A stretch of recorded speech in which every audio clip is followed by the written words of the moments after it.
I think that the most adaptable of the species survive, and rent is very flexible. It's flexible because one, you can move easily. Maybe you get a job opportunity in Japan, you have to bounce. Or maybe your country's about to lock down because of the common cold and you don't want to be stuck in your house. Rent is flexible. Or you can move out and rent it out. Completely. Well, that's if you own it, right? We Yeah. go into that, but then you have to find a tenant. That's easy. Well, perhaps that is I've got easy. 1,250 of them. Okay, perfect. Then let me change it. Then perhaps you don't want to have anything to do with that country anymore and you have to sell it, and that's not quick, right? Another flexibility you have with rent is not paying it. I've got tenants who don't do that. You know better than me the law in the West. Well, yeah, you don't have to pay it for 6 months. Pro tenant, yeah. So you can just not pay it. Yeah. So maybe you're in a situation where. But you can also vet a tenant properly, and then. Correct. Yeah. But what I'm saying is, we're talking about flexibility. Darwin said the most adaptable of the species survives. This remains true. If you own a home, you are obliged to do X things. You can't not pay the mortgage, you lose the home.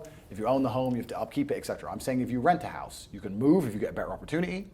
You can move if the government becomes tyrannical, or if crime gets out of control, or something happens in your area which you're never going to know. And thirdly, a serious option is not paying it. And I don't want people to misunderstand me here. I'm not saying don't pay your rent. I'm saying if you have some information, let's say, the bull run that just happened, all that crap's over. But people were making money from thin air for crypto. Let's say you had some reliable information from people you trusted. Let's say those people have been right 100% of the time, and they said if you bought a particular coin, it was going to 1,000x. You could have missed rent for a month. You could have paid it later. That's flexibility, right? So flexibility is also super important. So I always say the average person should rent where they live. I know that's strange because not everyone can rent. Someone has to own it. The people who own houses need to own them the way you own. If you own 1,250, you're doing very well.